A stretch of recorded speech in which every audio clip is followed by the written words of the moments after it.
الحمد لله نحمده ونستعينه ونستغفره ونؤمن به ونتوكل عليه ونعوذ بالله من شرور أنفسنا ونعوذ بالله من شرور أنفسنا ونعوذ بالله من شرور أنفسنا ومن سيئات أعمالنا من يهده الله فلا مضل له ومن يضلل فلا هادي له وأشهد أن لا إله إلا الله وحده لا شريك له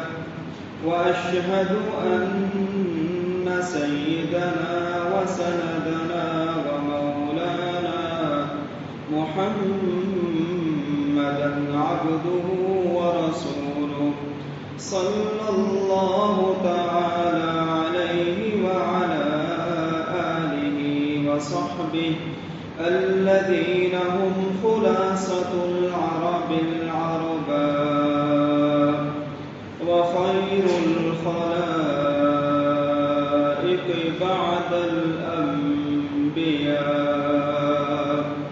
أما بعد فأعوذ بالله من الشيطان الرجيم بسم الله الرحمن الرحيم ولقد كرمنا بني آدم وحملناهم في البر والبحر ورزقناهم من الطيبات وفضلناهم على كثير ممن خلقنا تفضيلا صدق الله العظيم وصدق رسوله النبي الكريم ونحن على ذلك لمن الشاهدين والشاكرين والحمد لله رب العالمين.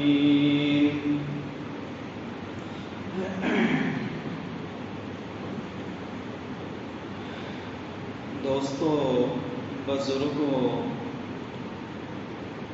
یہ موضوع چل رہا ہے تکریم الانسان، احترام انسان، احترام انسانیت. اس کی ایک نشست پچھلے جمعہ آپ حضرات نے سماعت فرمائی. قرآن کریم کے مطالعہ سے یہ بات معلوم ہوتی ہے کہ انسان کا وقار، انسان کا احترام وہ 3 طرح سے کیا گیا ہے. گویا تکریم کی 3 قسمیں، 3 انواع. سب سے پہلی قسم اللہ تعالی کی جانب سے انسان کی تکریم. خود اللہ رب العزت نے انسان کو کیا وقار دیا، اللہ رب العزت نے انسان کو کیا عزت دی. اس کو ہم تکریم غیر اختیاری کہہ سکتے ہیں. اللہ نے خود انسان کی تکریم کی. دوسری قسم، خود انسان کا اپنی ذات کو محترم بنانا، باوقار بنانا. انسان اپنے آپ کو کیسے محترم بنا سکتا ہے؟ وہ کون سے اسباب ہیں اگر انسان اس کو اختیار کرے تو وہ مکرم ہو، وہ محترم ہو، وہ ذی وقار ہو، اس کی عزت ہو۔ یہ دوسری چیز۔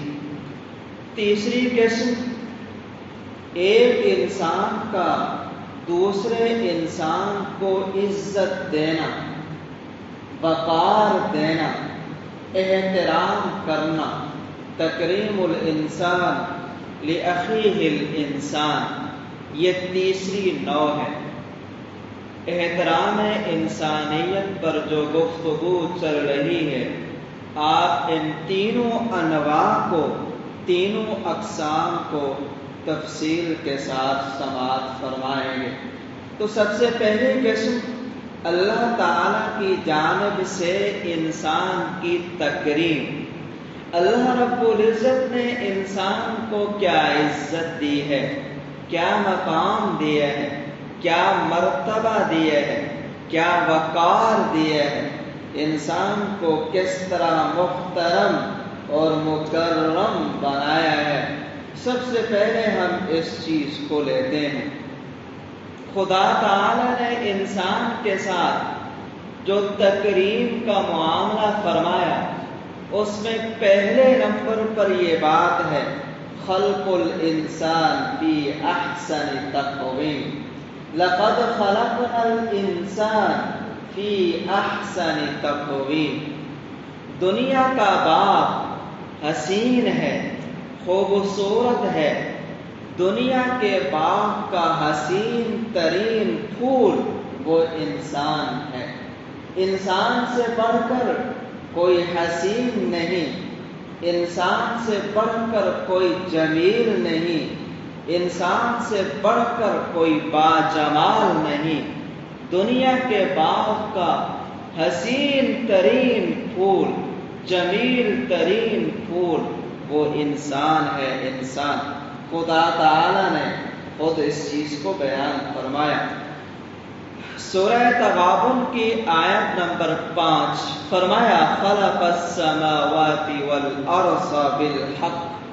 خدا تعالی نے آسمانوں کو بنایا، زمین کو بنایا، ٹھیک ٹھیک بنایا، مقصد کے لیے بنایا۔ آگے فرمایا، وَصَوَّرَكُمْ، اللہ نے تمہاری صورتیں بنائیں، اللہ نے تمہاری صورتیں بنائیں۔ کیسی بنائیں؟ اگر میں کہتا خوبصورت، بات اور ہوتی، آپ کہتے خوبصورت، بات اور ہوتی۔ فَأَحْسَنَ صُوَرَكُمْ، خود فرمایا میں نے تمہاری صورتوں کو خوبصورت بنایا۔ وَصَوَّرَكُمْ، اس اللہ نے تمہاری صورتیں بنائیں۔ فَأَحْسَنَ صُوَرَكُمْ، اور تمہاری صورتوں کو حسین بنایا۔ وَإِلَيْهِ الْمَصِيرُ، اسی کی طرف تم نے جانا ہے، لوٹنا ہے۔ سورۃ التین سے تو ہر کوئی واقف ہے، والتین والزیتون وطور سینین وہذا البلد الامین لقد خلقنا الانسان فی احسن تقویم۔ انجیر کی قسم، زیتون کی قسم، وادی سینا کے پہاڑ طور کی قسم، بلد امین مکہ المکرمہ کی قسم۔ حقیقت یہ ہے ہم نے انسان کو خوبصورت سانچے میں ڈھال کر خوبصورت بنایا ہے۔ لقد خلقنا الانسان فی احسن تقویم۔ تو میں ذرا اپنے آپ میں غور کروں اور خدا تعالی نے جو اکرام کا معاملہ کیا اس پہ نظر ڈالوں، گردن جھک جاتی ہے۔ اس لیے فرمایا، وَفِي أَنفُسِكُمْ أَفَلَا تُبْصِرُونَ، تم اپنے آپ میں غور کرو، اپنی شکل کو دیکھو، اپنی صورت کو دیکھو، اپنے آپ کو دیکھو۔ جب تم اپنے آپ کو دیکھو گے تو تمہیں اپنے اندر پوری کائنات نظر آئے گی۔ تمہارے ذہن یہ سوال اٹھائے گا، تمہیں یہ کائنات کس نے دی ہے، تمہیں کس نے بنایا، کیوں بنایا، تمہارے لیے رب کی معرفت آسان ہو جائے گی، شکر گزاری آسان ہو جائے گی۔ وَفِي أَنفُسِكُمْ أَفَلَا تُبْصِرُونَ، اللہ نے مخلوق تو بہت بنائی، تو انسان کو بھی بنایا، خوبصورت بنایا، لیکن انسان کو خوبصورت بنا کر ایسے چھوڑ نہیں دیا۔ دوسرا معاملہ، خدا تعالیٰ نے انسان کے ساتھ تکریم کا جو دوسرا معاملہ کیا ہے، اب میں اس کی طرف منتقل ہو رہا ہوں، وہ ہے استخلاف الانسان فی الارض۔ خدا تعالیٰ نے انسان کو زمین میں اپنا نائب بنایا ہے۔ عجیب چیز، استخلاف الانسان فی الارض، انسان کو خدا تعالیٰ نے بنا کر چھوڑ نہیں دیا، اور بھی مخلوق ہے بنا کے چھوڑ دیا ہے، انسان کو بنایا، خوبصورت بنایا، اور دوسرا تکریم کا معاملہ کہ اس انسان کو اپنا نائب بنایا ہے، اپنا نائب۔ وَإِذْ قَالَ رَبُّكَ لِلْمَلَائِكَةِ إِنِّي جَاعِلٌ فِي الْأَرْضِ خَلِيفَةً، فرمایا آپ کے رب نے فرشتوں سے میں زمین میں نائب بنانے لگا، خلیفہ، نائب۔ فرمایا وَالَّذِي جَعَلَكُمْ خَلَائِفَ فِي الْأَرْضِ، وہ ذات ہے جس نے تم کو زمین میں خلیفہ بنایا ہے۔ وَهُوَ الَّذِي جَعَلَكُمْ خَلَائِفَ الْأَرْضِ، وہ ذات ہے جس نے تم کو زمین کا خلیفہ بنایا۔ کئی آیات میں اس چیز کا تذکرہ ہے۔ تو انسان خدا تعالیٰ کا نائب ہے، انسان خدا تعالیٰ کا خلیفہ ہے، انسان کے سر پر خدا تعالیٰ کی نیابت کا تاج خود خدا تعالیٰ نے رکھا ہے۔ یہ تکریم کا معاملہ ہے۔ نائب ہونے کا مطلب کیا ہے؟ انسان خدا کا نائب ہے، یعنی اللہ کے احکام کا نفاذ، اللہ کے احکام کا اجرا، اللہ کے احکام کی اشاعت، اللہ کے احکام کی اتباع اسی انسان کے ذریعے کرائی جائے گی۔ اس خلیفہ سے یہ بھی معلوم ہوا، لفظ خلیفہ سے یہ معلوم ہوا انسان کو اختیارات بھی ملیں۔ آپ تو اس چیز کو اچھی طرح سمجھتے ہیں، آپ کے صاحب کہیں چلے گئے، آپ اس کے نائب ہیں، تو آپ کو اختیارات دے کے جائیں گے یا نہیں جائیں گے؟ دے کے جائیں گے۔ تو انسان کو اختیارات بھی دیے گئے، لیکن نائب کے اختیارات ذاتی نہیں ہوتے، اصل اختیارات تو صاحب کے ہوتے ہیں، نائب کے اختیارات ذاتی نہیں۔ لہذا انسان کو جو اختیار دیا گیا، یہ انسان کا اختیار ذاتی نہیں ہے، بلکہ خدا تعالیٰ کا عطا کردہ ہے۔ اور جو نائب ہے وہ اصل کے حکم کے مطابق پیچھے کام کرتا ہے، وہ اپنی من مانی نہیں کرتا، اپنی منشا کے مطابق کابینہ کو نہیں چلاتا، جو قانون اسے دیا جاتا ہے اسی کے مطابق وہ آگے قانون فالو بھی کرتا ہے اور قانون کی اشاعت بھی کرتا ہے، بتلاتا بھی ہے۔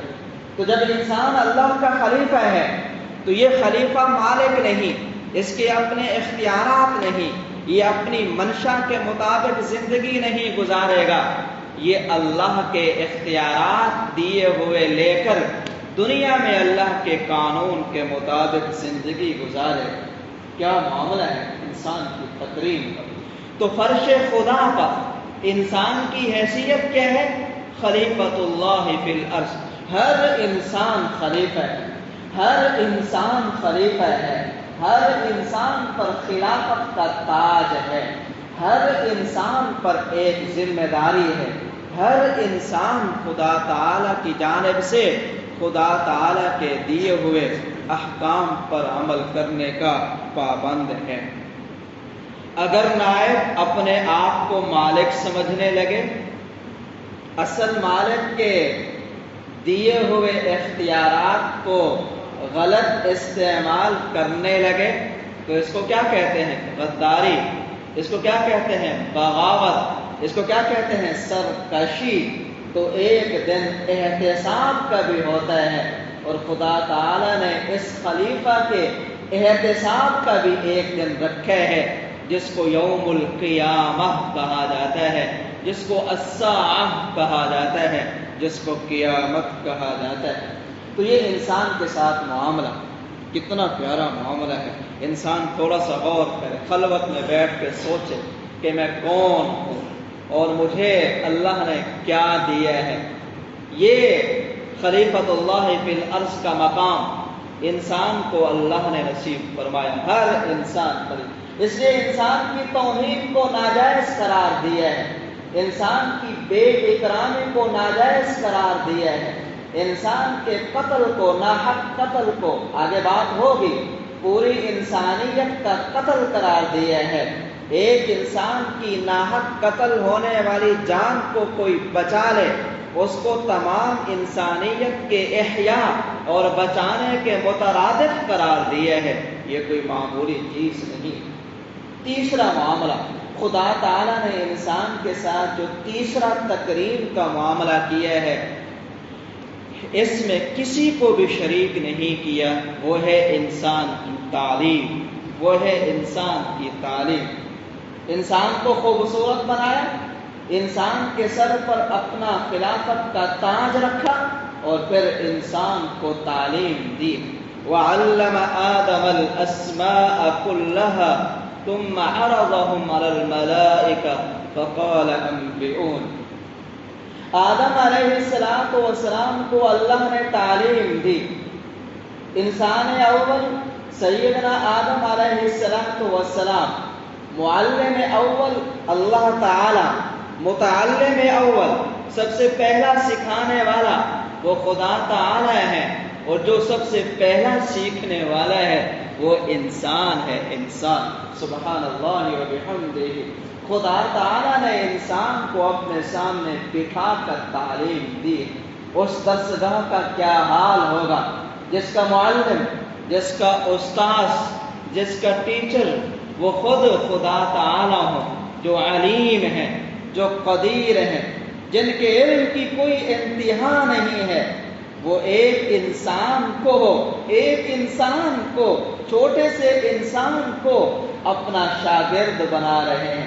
ایک خدا تعالیٰ کے ساتھ نسبت یہ ہوگی، خدا خالق ہے، انسان مخلوق ہے، اور اللہ نے دوسری نسبت بھی خود پیدا فرما دی کہ وہ معلم ہے اور انسان متعلم ہے، وہ استاذ ہے اور انسان اس کا شاگرد ہے، انسان اس کا شاگرد۔ الرحمن علم القرآن خلق الانسان علمہ البیان، علم بھی دیا اور علم کو آگے بیان کرنے کا طریقہ بھی دیا۔ علمہ البیان، انسان کے علاوہ کون سی مخلوق ہے جو اظہار ما فی الضمیر کر سکتی ہے، جو علم کی اشاعت کر سکتی ہے، جو علم کو پھیلا سکتی ہے؟ کوئی نہیں ہے۔ ایک انسان ہے جس کو بولنے کا طریقہ خدا تعالیٰ نے سکھایا، البیان، واضح بول سکتا ہے۔ بولتے تو جانور بھی ہیں، سمجھ میں نہیں آتا لیکن واضح بول سکتا ہے۔ علمہ البیان، علم القرآن خلق الانسان علمہ البیان۔ اقرأ باسم ربک الذی خلق، رسول اللہ صلی اللہ علیہ وسلم پر نازل ہونے والی پہلی وحی، آپ ایک امی طبقے کی طرف مبعوث ہو رہے ہیں، پہلا پیغام عرب کے ان پڑھ لوگوں کی طرف لے کے جا رہے ہیں۔ اس میں تو کسی اور چیز کا تذکرہ ہونا چاہیے، نہیں، تذکرہ کس چیز کا ہے؟ پڑھنے پڑھانے کا ہے، اور تعلیم کے تمام طریقے ان ابتدائی آیات میں بیان کر دیے گئے۔ اقرأ باسم ربک الذی خلق، خلق الانسان من علق، اقرأ وربک الاکرم الذی علم بالقلم علم الانسان ما لم يعلم۔ سبحان اللہ وبحمدہ، سبحان اللہ العظیم۔ تو انسان کو تعلیم بھی خدا تعالیٰ نے خود دی۔ سوال پیدا ہوگا، انسان کا وہ امتیازی علم کون سا ہے جس کی وجہ سے انسان تمام کائنات سے، تمام مخلوق سے ممتاز ہوتا ہے؟ انسانیت کا امتیاز کس علم کی وجہ سے ہے؟ کیا وہ علم طب ہے؟ اگر علم طب ہے تو یہ علم طب تو جانوروں کو بھی حاصل ہے۔ کئی جانور ایسے ہیں جو طب کا علم رکھتے ہیں، چنانچہ بندروں کے بارے میں مشہور ہے کہ ان کو خدا تعالیٰ نے طب کے علوم بھی نصیب فرمائے۔ کیا یہ علوم سیاست ہے؟ اگر علوم سیاست ہوں تو یہ علوم سیاست تو اللہ نے اور مخلوق کو بھی دیے ہیں۔ شہد کی مکھی کی سیاست تو مشہور ہے، آپ حضرات نے اس کو پڑھا بھی ہوگا، سنا بھی ہوگا۔ شہد کی مکھی کیسے اپنا نظام قائم کرتی ہے، مثالی نظام ہے اس کا۔ بطخ اپنے بطخوں کو کیسے سنبھال کے رکھتا ہے، اس کا نظام سیاست، نظام مملکت بھی مشہور ہے۔ اس علم سے کون سا علم انجینئرنگ، بلڈنگیں بنانے کا علم، خوبصورت عمارتیں بنانے کا علم، طرح طرح کی عمارتیں بنانے کا علم، یہ علم تو اللہ نے اور مخلوق کو بھی دیا ہے۔ بھیا چڑیا کیسا خوبصورت گھونسلہ بناتی ہے، ایسا گھونسلہ کوئی بنا ہی نہیں سکتا۔ اس کے گھونسلے میں اس کے بچوں کے کمرے بھی ہوتے ہیں۔ میں نے ایک دفعہ خالی ایک درخت تھا، اس پر یہ بہت سے گھونسلے بنے ہوئے تھے، چھوٹے بچے تھے، ہم چڑھ گئے، گھونسلہ ایک اتارا، میں نے عجیب و غریب چیز ہے، اس میں کئی ایسے چھوٹے چھوٹے خانے ہیں، ان خانوں کے اندر روئی بھی رکھی ہوئی ہے، گویا کہ اس چڑیا نے اپنے بچوں کے آرام کے لیے خون کا گدا بھی بنایا ہوا ہے، عجیب و غریب۔ اور اگر اس علم سے مراد علم صنعت ہے کہ انسان طرح طرح کی چیزیں بنا سکتے ہیں، تو علم صنعت میں مکڑی کا مقابلہ کون کر سکتا ہے؟ وہ اپنے تھوک سے، اپنے لعاب سے ایسا جالا بن ڈالتی ہے، بنا ڈالتی ہے، عجیب و غریب جالا، عجیب و غریب چیز، العنکبوت۔ تو وہ کون سا علم ہے جس علم کی وجہ سے انسان دیگر تمام مخلوق سے ممتاز ہوتا ہے، اس کو امتیازی مقام حاصل ہے؟ وہ علم انسان کے علاوہ نہ فرشتوں کو حاصل ہے، نہ جنات کو حاصل ہے، نہ کائنات کی کسی اور مخلوق کو حاصل ہے، صرف اور صرف انسان کو حاصل ہے۔ انسان کو اللہ نے وہ علم خود دیا ہے۔ وہ کون سا علم ہے دوسترو؟ وہ علم شرائع، علم احکام خداوندی ہے۔ خداوند اللہ تعالیٰ کے احکام کا علم، جس سے اللہ کی معرفت حاصل ہو، جس سے انسان کو سعادت کے درجات حاصل ہوں، جس کی وجہ سے انسان خدا تعالیٰ کی عنایات کا مستحق ہو، وہ علم ہے جو انسان کو صرف دیا گیا، انسان کے علاوہ کسی اور چیز کو نہیں دیا گیا۔ اس کو علوم شرائع کہا جاتا ہے، علم احکام خداوندی کہا جاتا ہے، اللہ کی مرضیات اور نامرضیات کا علم کہا جاتا ہے۔ یہ انسان کو دیا ہے، کسی اور کو نہیں دیا۔ علوم طبعیہ، علوم وہمیہ، علوم خیالیہ، علوم عقلیہ، علوم فلسفیہ، یہ علوم تو انسان کے علاوہ اور مخلوق کو بھی حاصل ہیں اور چیزوں کو بھی حاصل ہے۔ تو اس سے یہ معلوم ہوا کہ وہ علم جس کی وجہ سے انسان کو دیگر مخلوقات پر فوقیت ملتی ہے، وہ اللہ کی مرضیات اور نامرضیات کا علم ہے۔ اللہ کس چیز سے خوش ہوتے ہیں، کس چیز سے ناراض ہوتے ہیں، حلال کیا ہے، حرام کیا ہے، اللہ رب العزت نے کس چیز کا حکم دیا، کس چیز سے منع فرمایا، نیکی کیا ہے، برائی کیا ہے، اس چیز کا علم جس کو علم شرائع، علم احکام خداوندی کہا جاتا ہے، یہ وہ علم ہے جو انسان کے علاوہ کسی کو حاصل نہیں۔ اس لیے جنات میں انبیاء نہیں آئے، اس لیے فرشتوں میں انبیاء نہیں ہیں، اور مخلوقات میں انبیاء نہیں ہیں۔ انبیاء صرف اور صرف انسانوں میں آئے ہیں اور انسان کو یہی علم دیا ہے، انبیاء یہی علوم لے کر آئے ہیں۔ اگر علم شرائع نہ ہو، میں بہت اہم بات کہنے لگا ہوں، بڑی بات کہنے لگا ہوں، اگر علم شرائع نہ ہو، علم احکام خداوندی نہ ہو، صرف اور صرف علوم دنیا ہوں، علوم طبعیہ ہوں، علوم عقلیہ ہوں، علوم فلسفیہ ہوں، علوم وہمیہ ہوں، یہ اگر صرف علوم ہیں، علم شرائع نہیں ہے، تو یہ علوم انسان کے اندر سے انسانیت کے جوہر کو ختم کر ڈالتے ہیں، انسانیت کے درد کو ختم کر ڈالتے ہیں، اور یہی علوم انسان کو علوم انبیاء کے مقابلے میں لا کر کھڑا کرتے ہیں۔ یہی علوم انسان کو خدا کے سامنے جھکنے کی بجائے خدا کے سامنے تکبر پر مجبور کرتے ہیں۔ یہی علوم انسان کو خدا کا بندہ بنانے کی بجائے عبد الدرہم والدینار بنا ڈالتے ہیں، عبد الحوث بنا ڈالتے ہیں۔ وہ حرص و ہوس کا بندہ تو بنتا ہے، وہ خدا کا بندہ نہیں بنتا۔ یہ بات میں اپنی طرف سے نہیں کہہ رہا، یہ قرآن نے خود بیان فرمائی ہے۔ سورۃ المؤمن کی آیت نمبر 83 میں خدا تعالی نے اسی چیز کو بیان فرمایا ہے۔ آیت مبارکہ یہ فَلَمَّا جَاءَتْهُمْ رُسُلُهُم بِالْبَيِّنَاتِ فَرِحُوا بِمَا عِندَهُم مِّنَ الْعِلْمِ وَحَاقَ بِهِم مَّا كَانُوا بِهِ يَسْتَهْزِئُونَ۔ فَلَمَّا جَاءَتْهُمْ، بس جب ان کے پاس ان کے رسول بینات لے کر تشریف لائے۔ انبیاء کیا لائے؟ البینات۔ وہ البینات کتاب اللہ کی شکل میں، وہ البینات معجزہ کی شکل میں، وہ البینات خدا کی تعلیم کی شکل میں انبیاء لے کر آئے۔ تو لوگوں کو پہلے سے بھی علوم حاصل تھے۔ اب دیکھیے دو علوم کا تذکرہ، ایک انبیاء کے علوم کا اور دوسرے جو پہلے سے لوگوں کو علوم حاصل تھے۔ تو پہلے سے لوگوں کو کون سے علوم حاصل تھے؟ تفسیروں میں جا کر دیکھیے، پوری ذمہ داری کے ساتھ بات عرض کر رہا ہوں، تمام تفاسیر کو دیکھ کر بات عرض کر رہا ہوں، احادیث کے گہرے مطالعہ کرنے کے بعد بات عرض کر رہا ہوں، اور اس پر تقریباً 1 ہفتہ کتابیں دیکھی، چھوٹی بڑی کتابیں دیکھی، پوری ذمہ داری کے ساتھ بات عرض کر رہا ہوں۔ ان علوم سے مراد علوم دنیاوی ہے، علوم عقلیہ ہیں، علوم طبعیہ ہیں، علوم فلسفیہ ہیں، علوم وہمیہ و خیالیہ ہیں، علوم شرائع نہیں، علم شرائع نہیں، علم احکام خداوندی نہیں، وہ تو انبیاء لے کر آئے۔ اب جب ان کو یہ پہلے سے چیزیں حاصل تھیں علوم دنیاوی، تو ان علوم دنیاوی نے ان لوگوں کو انبیاء کے مقابلے میں کھڑا کر دیا۔ فرحوا بما عندهم من العلم، ان کو جو پہلے سے علم حاصل تھے یہ ان علوم کی وجہ سے انبیاء کے مقابلے میں اترانے لگے۔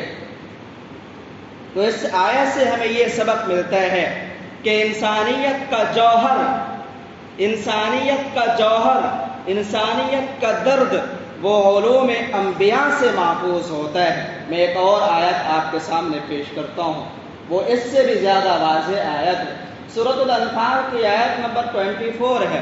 خدا تعالیٰ ارشاد فرماتے ہیں، یا ایھا الذین آمنوا، اے ایمان والو، استجیبوا للہ وللرسول اذا دعاکم لما یحییکم۔ استجیبوا، تم کہنا مانو، للہ وللرسول، اللہ کا اور رسول کا، اذا دعاکم، جب وہ رسول تمہیں بلائیں، لما یحییکم، اس چیز کے لیے جو تم کو زندگی دے، لما یحییکم۔ اب دیکھیے زندہ انسان کو زندگی دینے کا مطلب کیا ہے؟ یہی کہ اس کا جوہر انسانیت پروان چڑھے گا، اس کا دل زندہ ہوگا، اور انسان دل کے زندہ ہونے سے زندہ ہے۔ انسان انسانیت کا جوہر محفوظ رکھنے سے زندہ ہے۔ شکل و صورت تو اللہ نے کسی اور مخلوق کو بھی دے رکھی ہے۔ انسان تو درد انسانیت سے آشنا ہو تو اسے انسان کہتے ہیں، درندوں کو کیا پتا کہ دوسرے کا درد کیا ہے۔ تو یہ آیت سے معلوم ہے۔ اور آگے یہ بھی فرمایا، وَاعْلَمُوا أَنَّ اللَّهَ يَحُولُ بَيْنَ الْمَرْءِ وَقَلْبِهِ، یاد رکھو اللہ انسان اور اس کے دل میں حائل ہو جاتے ہیں۔ اللہ انسان اور اس کے دل کے درمیان خود آ جاتے ہیں، جس کی تفسیر یہ لکھی ہے، اگر انسان اللہ اور اس کے رسول کے حکم پر عمل کرتا رہے، خدا تعالی انسان کے دل کی ایسی حفاظت فرماتے ہیں کہ اس میں کذب نہیں آئے گا، اس میں صداقت ہوگی، تکبر نہیں آئے گا، غرور نہیں آئے گا، شرک اور کفر اس میں پیدا نہیں ہوگا۔ انسان ساری زندگی اپنے جوہر انسانیت کی حفاظت کر کے خدا تعالی کے سامنے انسان اور بندہ بن کر بندگی اور انسانیت کے تحفے کو لے کر حاضر ہوگا۔ یہ اس کا مطلب ہے، وَاعْلَمُوا أَنَّ اللَّهَ يَحُولُ بَيْنَ الْمَرْءِ وَقَلْبِهِ وَأَنَّهُ إِلَيْهِ تُحْشَرُونَ۔ عجیب و غریب آیت ہے یہ، عجیب و غریب یہ چیز ہے۔ دوستو، اگر تعلیم انسان کی اقدار کی حفاظت نہ کرے تو اس تعلیم سے انتشار پیدا ہوتا ہے. وہ تعلیم انسان کے قلب و دماغ کو سکون نہیں بخشتی، اطمینان نہیں بخشتی، بلکہ اس سے اضطراب پیدا ہوتا ہے. پھر حالت یہ ہوتی ہے قلب او مومن و دماغش کافرس. انسان کا دل تو مومن ہوتا ہے، انسان کا دماغ کافر اور ناشکرہ ہوتا ہے. اگر علوم انبیاء کی طرف توجہ نہ ہو، علم شرائع کی طرف توجہ نہ ہو، تو پھر علوم دنیاوی انسان کو مکار بناتے ہیں، انسان کو شاطر بناتے ہیں، انسان کو کے دماغ کو تیز کر کے اسے پیسہ بنانے کی مشین بنا ڈالتے ہیں، اسے دوسرے انسانوں کو شکار کرنے کا طریقہ بتلاتے ہیں. اب دنیا شکارگاہ ہے، اس شکارگاہ میں درندوں کا شکار نہیں ہو رہا، انسانوں کا شکار ہو رہا ہے، اور انسان انسان کا شکار کر رہا ہے. انسان کو مار رہا ہے، انسان کو لوٹ رہا ہے، انسان کی تباہی کے لیے ہتھیار بنا رہا ہے. انسانیت کی نسلوں کو فنا کرنے کے لیے ایٹم بم تک تیار کر رکھے ہیں. کیا یہ درندوں کو مارنے کے لیے ہیں؟ نہیں، انسان کو مارنے کے لیے ہیں. کیوں؟ کیونکہ علم انبیاء، علم شرائع، علم احکام خداوندی کو پس پشت ڈال دیا گیا ہے. کسی نے کہا اور خوب کہا ہے، تعلیم کے تیزاب میں ڈال اس کی خودی کو، ہو جائے ملائم تو جدھر چاہے اسے پھیر.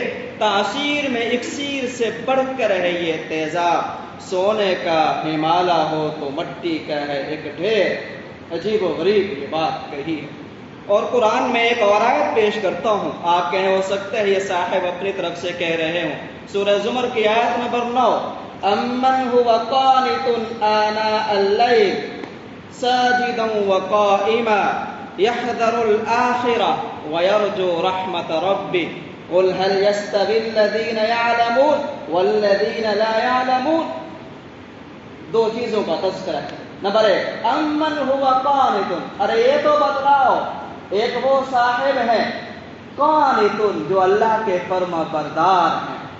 آناء اللیل ساجدا وقائما، راتوں کو بھی قیام اور سجود میں ہوتے ہیں، خدا تعالیٰ اس کی رحمت کے اس کی امید رکھتے ہیں اور آخرت کا خوف رکھتے ہیں. ایک یہ صاحب ہے جس کو علم انبیاء حاصل ہے اور عمل اعلیٰ علوم الانبیاء بھی حاصل، یعنی علم و عمل کی دولت ہے، دونوں دولتیں ہیں اس کے پاس. آگے فرمایا قل هل يستوي الذين يعلمون والذين لا يعلمون، جو جانتے ہیں اور جو نہیں جانتے دونوں برابر ہو سکتے ہیں.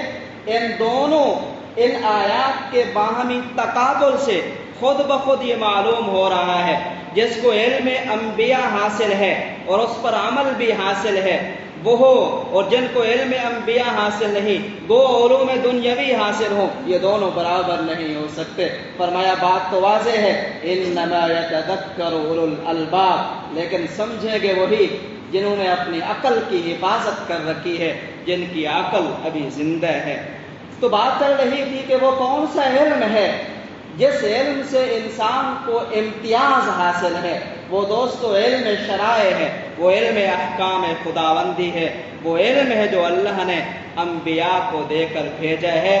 آج اسی علم کی طرف بے توجہی کا یہ نتیجہ ہے کہ انسان جوہر انسانیت کو کھو رہا ہے، انسان اپنے درد انسانیت کو خود ختم کر رہا ہے. آئیے آج سے ہم یہ عزم کریں کہ اس علم کی طرف بھی توجہ دیں گے. یہ تیسری چیز ہے، خدا تعالیٰ نے انسان کے لیے کی تکریم کی. تو سب سے پہلی چیز، خدا تعالیٰ نے انسان کو خوبصورت بنایا. نمبر 2، خدا تعالیٰ نے انسان کو اپنا نائب بنایا. نمبر 3، خدا تعالیٰ نے انسان کو علم کی دولت سے نوازا ہے. گفتگو کا سلسلہ چل رہا ہے، بقیہ تکریم کے معاملے اگلے جمعہ. دعا کیجیے جو کہا ہے سنا ہے اللہ اپنی بارگاہ میں قبول فرمائے.